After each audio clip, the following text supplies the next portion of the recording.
The tide rises. The emergency beacon cut through space like a scream in the darkness. Captain Elena Vasquez stood on the bridge of the research vessel Prometheus, her dark eyes fixed on the incoming transmission. At 38, she had seen enough battles to know the sound of desperation. But this was different. This was pure terror. "Captain, the signal is from the Zephyrian border station Nexus 7, reported Lieutenant Sarah Kim, her young face pale as she worked the communications console.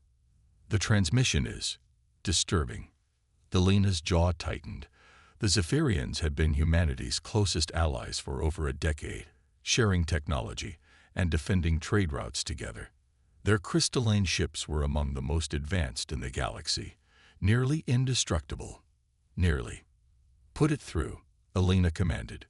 The holographic display flickered to life, showing Commander Zora 7, a tall humanoid with translucent blue skin and silver eyes.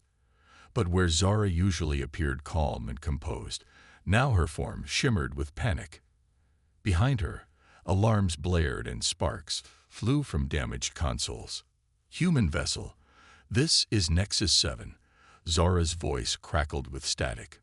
"We are under attack by unknown forces. Their weapons are unlike anything we have encountered. They control water itself, turning it into blades that cut through our crystal hulls like paper. Our shields are useless. They're coming from the void sector, moving towered." The transmission died abruptly, leaving only static and the echo of distant explosions. Elena stared at the empty display, her mind racing. Water weapons. It sounded impossible, but the fear in Zora's voice had been real. She turned to her science officer, Dr. Marcus Webb, a brilliant physicist with wild gray hair and intense green eyes. "Marcus, run a deep scan of the Nexus 7 coordinates. I want to know what happened there."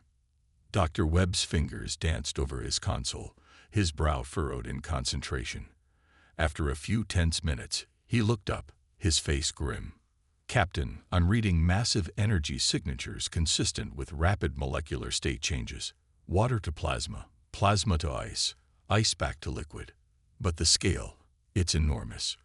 Whatever did this can manipulate vast quantities of H2O at the quantum level." Before Elena could respond, another transmission burst through their communication system. This time it was from the Korath Mining Collective, a tough species of rock-like beings who lived in asteroid belts. All vessels, the gravelly voice of Chief Miner Thok echoed through the bridge. "The water demons have taken the Helios cluster. Repeat, the Helios cluster has fallen. They turned our own drinking water against us. Stay away from any liquid. Stay away from." Static claimed another ally's voice. Elena felt a chill run down her spine. Two of the galaxy's most resilient civilizations, both defeated by an enemy that used water as a weapon. She had never heard of such technology, but the evidence was mounting. "Set course for Earth," she ordered. "Maximum warp. We need to get this information to command immediately." The journey home took 18 hours, during which more distress calls flooded in from across the galaxy. The Thermal Confederacy, masters of heat-based technology, had been overwhelmed when their cooling systems were turned against them.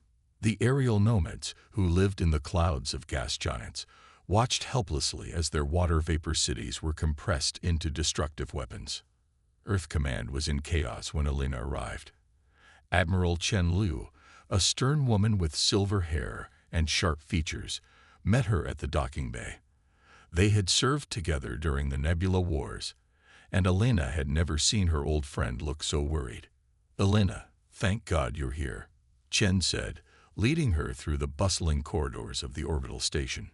"We've lost contact with 17 allied worlds in the past 6 hours. Whatever this enemy is, they're moving fast and hitting hard." They entered the main briefing room, where holographic displays showed the expanding zone of silence across the galaxy.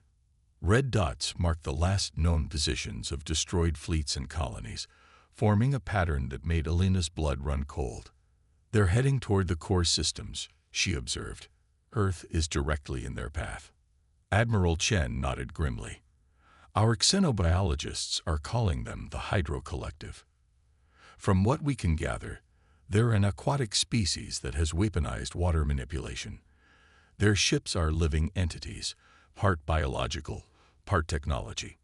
They absorb water from any source and use it as both fuel and ammunition. Dr. Webb, who had been studying the tactical displays, suddenly straightened. "Admiral, I think I understand how their weapons work. They're using controlled fusion and fission at the molecular level. They can instantly heat water to create plasma cutters or freeze it into projectiles harder than diamonds. But there's something else." He manipulated the holographic display, showing molecular diagrams that made Alina's head spin. Their control is precise but requires massive energy expenditure.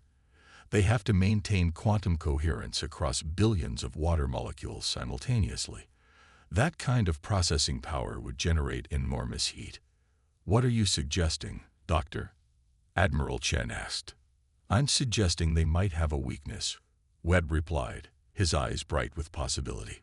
"If we could disrupt their quantum coherence or force them to exceed their heat tolerance, their weapons might backfire."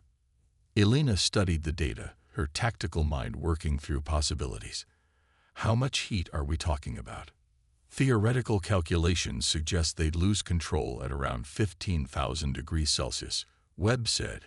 "But generating that kind of heat in space combat is impossible with conventional weapons," Chen finished. "Plasma cannons barely reach 8,000 degrees, and they dissipate too quickly in vacuum." Alina was quiet for a long moment, staring at the expanding red zone on the galactic map. Every hour they delayed, more civilizations fell to the Hydro Collective. But Webb might have found the key to stopping them. "What if we don't use conventional weapons?" she asked slowly. "What if we built a ship designed specifically to generate and contain extreme heat?" Both Chen and Webb stared at her. "Alina, the energy requirements alone would be astronomical," Chen said. "We'd need to power a star to generate those temperatures." "Then we build a star," Alina replied, her voice gaining strength as the idea took shape. "A controlled stellar core. We've had the theoretical framework for decades but never had a reason to build one. Now we do." Dr. Webb's eyes widened as he began to understand. "A mobile star reactor. It could work. If we could contain the nuclear fusion in a magnetic bottle and channel the heat output through specially designed conduits. You're talking about building a weapon that could incinerate our own crew," Admiral Chen pointed out. "No," Alina said, shaking her head. "I'm talking about building a ship that burns so hot it turns their greatest strength into their fatal weakness. When they try to attack us with water, it instantly vaporizes and creates a steam explosion that damages their own vessels." The room fell silent as the implications sank in. It was insane, dangerous, and completely untested. It was also humanity's only hope. Admiral Chen looked at the tactical displays, showing the Hydro Collective's relentless advance, then back at Alina. "How long would you need?" "Give me 2 weeks and every engineer, physicist, and metallurgist we have," Alina replied. "And pray that the collective doesn't reach Earth before we're ready." Chen nodded grimly. "Consider it done. This project is now classified at the highest level. Code name, Crimson Dawn." As the meeting broke up and personnel scattered to begin the impossible task ahead, Alina remained in the briefing room, staring at the galactic map. The red zone of destruction continued to expand, swallowing entire civilizations. But for the first time since the crisis began, she felt something other than fear. She felt determination. Humanity had always been the underdog in galactic politics. They were neither the strongest nor the most advanced species, but they had something that many others lacked: the ability to adapt, to find solutions where others saw only problems. The Hydro Collective thought they were unstoppable because no one had ever found a counter to their water weapons. They were about to learn that humans didn't play by anyone else's rules. The construction of the Crimson Dawn began immediately. In shipyards above Earth, teams of engineers worked around the clock to build humanity's most audacious weapon. The ship would be unlike anything ever conceived, a vessel that carried the fury of a star itself. As Elena watched the framework take shape through the observation deck's windows, she knew they were racing against time. The Hydro Collective was coming, and when they arrived, they would face something they had never encountered before. They would face human ingenuity forged in the fires of desperation, and they would learn why the rest of the galaxy had learned to respect the small, stubborn species from the third planet of an unremarkable star. The tide was rising, but humanity was about to show the galaxy what happened when water met fire. Fire meets water. 2 weeks passed in a blur of sleepless nights and desperate innovation. The Crimson Dawn took shape in Earth's orbital shipyards, like a phoenix rising from humanity's collective will to survive. Captain Elena Vasquez stood in the ship's command center, watching as the final systems came online. The vessel looked nothing like any human ship ever built. Where Earth's fleet favored sleek, angular designs, the Crimson Dawn was bulbous and organic, its hull covered in heat, dissipating fins that glowed with contained stellar fire. At its heart was the stellar core, a miniature star held in magnetic containment fields stronger than anything previously attempted. Dr. Marcus Webb monitored the core's readings from his station, sweat beading on his forehead despite the advanced cooling systems. Core temperature holding steady at 18,000 degrees Celsius, he reported. Magnetic containment fields at 98% efficiency. We're essentially flying a controlled supernova. Elena nodded, her hands steady on the command console despite the magnitude of what they were attempting. Around her, the bridge crew worked with quiet determination. These weren't just the best officers humanity had to offer. They were volunteers who knew they might not survive the day. Captain, Lieutenant Sarah Kim called from the communication station. Long-range sensors are picking up the Hydro Collective fleet. They're 3 hours out from Earth's outer defense perimeter.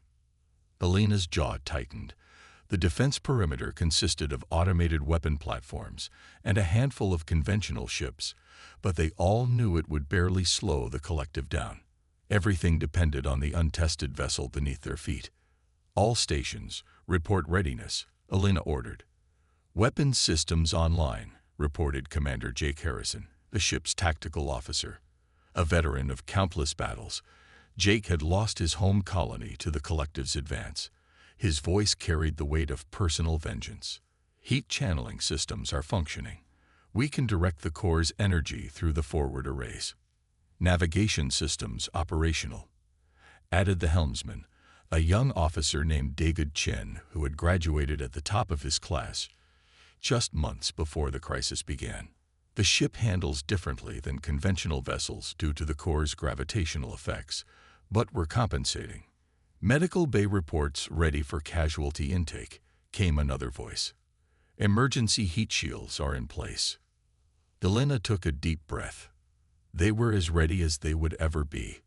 Take us out. Set course for the collective fleet. The Crimson Dawn moved through space like a burning ember, its heat signature visible from thousands of kilometers away. Behind them, Earth's defense fleet followed at a respectful distance, their crews watching in awe and terror as humanity's greatest gamble headed toward certain death or impossible victory. The Hydro Collective fleet came into visual range an hour later. Elena had seen the tactical reports, but nothing had prepared her for the reality of the enemy vessels. They were massive organic things that seemed to flow rather than fly. Their hulls rippled with contained water, and tentacle-like appendages writhed along their surfaces. My God, whispered Dr. Webb. They're not ships. They're living creatures. Count. Elena asked, keeping her voice steady. 47 vessels, Jake reported, including 3 command ships, each the size of a small moon. Captain, they're hailing us. Elena considered ignoring the communication, but intelligence about the enemy was always valuable. Put it through. The view screen filled with an alien form unlike anything in Earth's databases.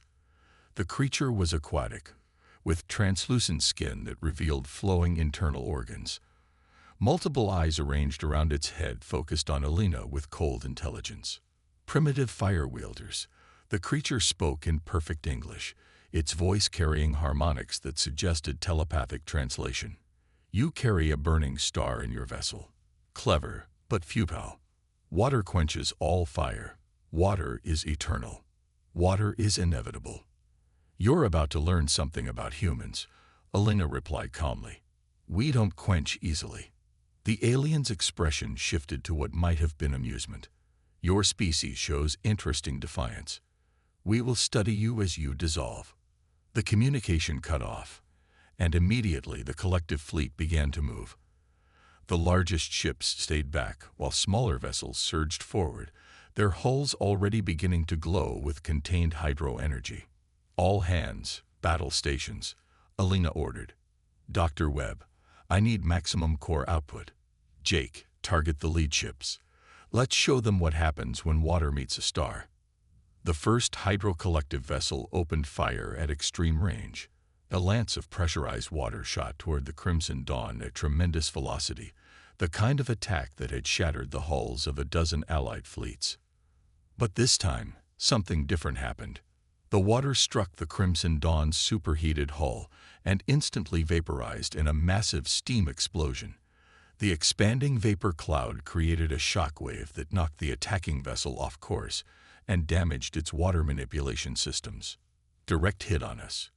But no damage, Jake reported with amazement. Their attack actually pushed us forward. The steam expansion is acting like a ramjet. Alina allowed herself a small smile. Dr. Webb's theories were proving correct. Use it. Channel our heat through the forward projectors and target their lead ship. The Crimson Dawn's main weapon wasn't a cannon or a missile. It was pure, concentrated stellar fire channeled through magnetic focusing arrays. When it struck the hydro-collective vessel, the result was spectacular. The enemy ship's water-based hulls superheated instantly, creating a cascade failure that spread through its entire structure.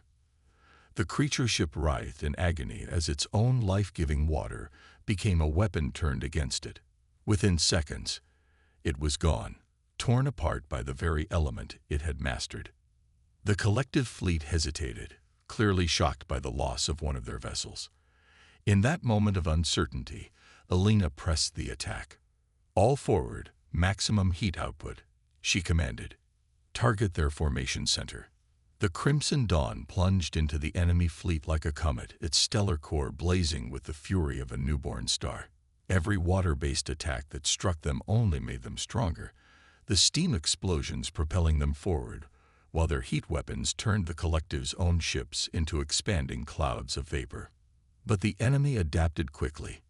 The larger command ships began to coordinate their attacks, trying to overwhelm the Crimson Dawn's heat capacity with sheer volume of water. Streams of liquid hydrogen, mixed with conventional H2O, created attacks that burned cold instead of hot, trying to freeze the human ship systems. Core temperature dropping, Dr. Webb reported with alarm. They're using cryogenic attacks to counteract our heat. Alina's mind raced. The collective was learning, adapting their tactics in real time. But humans were adaptable too.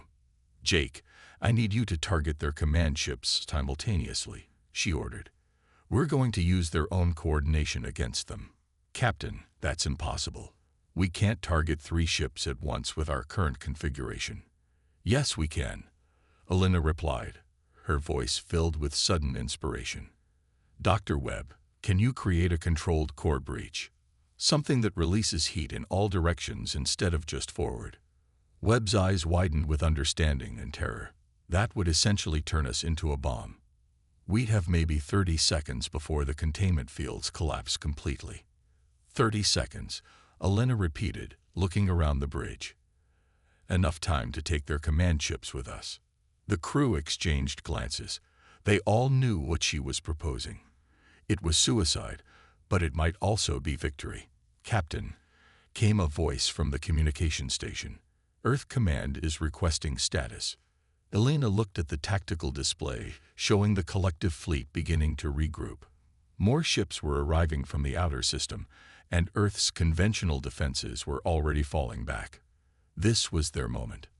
Tell Earth Command, she said quietly, that humanity doesn't surrender. She turned to Dr. Webb. Do it. Webb's hands moved over his console with surgical precision, initiating controlled core destabilization. Containment fields set to cascade failure in 30 seconds. The crimson dawn began to glow brighter, its hull temperature rising beyond anything previously recorded. The ship shuddered as barely contained stellar fire fought against its magnetic prison. All ships, this is Captain Vasquez. Alina broadcast on all frequencies. Get clear of our position. We're going supernova. The collective command ships, sensing the change in the human vessel's energy signature, began to retreat. But it was too late. The Crimson Dawn had already reached the center of their formation. Alina counted down the seconds, watching as the three massive enemy vessels desperately tried to escape the expanding sphere of destruction that was about to consume them all. 10 seconds, Webb reported, his voice steady despite the circumstances. Containment fields at critical failure. For Earth, Elena whispered. The Crimson Dawn exploded in a ball of stellar fire that briefly outshone Earth's sun. The three collective command ships were vaporized instantly, their water-based hulls offering no protection against the fury of an uncontained star. The explosion created a shockwave that disabled dozens of smaller vessels and sent the entire collective fleet into panicked retreat. But something unexpected happened. At the moment of detonation, the Crimson Dawn's experimental quantum shielding interacted with the stellar core in ways no one had predicted. Instead of being destroyed, the ship was transformed, its hull fused with stellar matter, and its crew protected by an energy field that shouldn't have been possible. When the light faded, the Crimson Dawn still existed, but changed. Its hull now burned with permanent stellar fire, and its crew found themselves linked to the ship in ways they couldn't fully understand. The remaining collective fleet fled toward the outer system, their water-based weapons useless against an enemy that had literally become a living star. Earth was saved, but more importantly, the galaxy had learned that humanity possessed something the Hydro Collective couldn't understand or counter: the will to burn brighter than any star when faced with extinction. News of the victory spread across the galaxy faster than light, carried by quantum communication arrays to every surviving world. The Zephyrians emerged from their hiding places, the Korath began rebuilding their shattered colonies, and species that had never heard of humans before began to speak of them with respect and wonder. Elena stood on the bridge of the transformed Crimson Dawn, watching as rescue ships approached to evacuate the crew. The ship could never return to normal space again. It had become something beyond conventional physics, but it had served its purpose. Captain, Dr. Webb approached, his scientific instruments registering readings that defied explanation. The quantum effects are stabilizing. The ship is becoming a permanent stellar artifact. It'll burn in Earth's orbit for thousands of years, a monument to what happened here. Elena nodded, looking out at the stars where the Hydro Collective fleet was still retreating. And a warning to anyone else who thinks humanity is easy prey. As the evacuation proceeded, and the crew prepared to return to Earth as heroes, Elena reflected on what they had accomplished. They hadn't just saved their world. They had proven that human ingenuity and determination could overcome seemingly impossible odds. The galaxy was vast and full of dangers, but it had learned an important lesson. When pushed to the brink, humans didn't just fight back. They burned brighter than stars.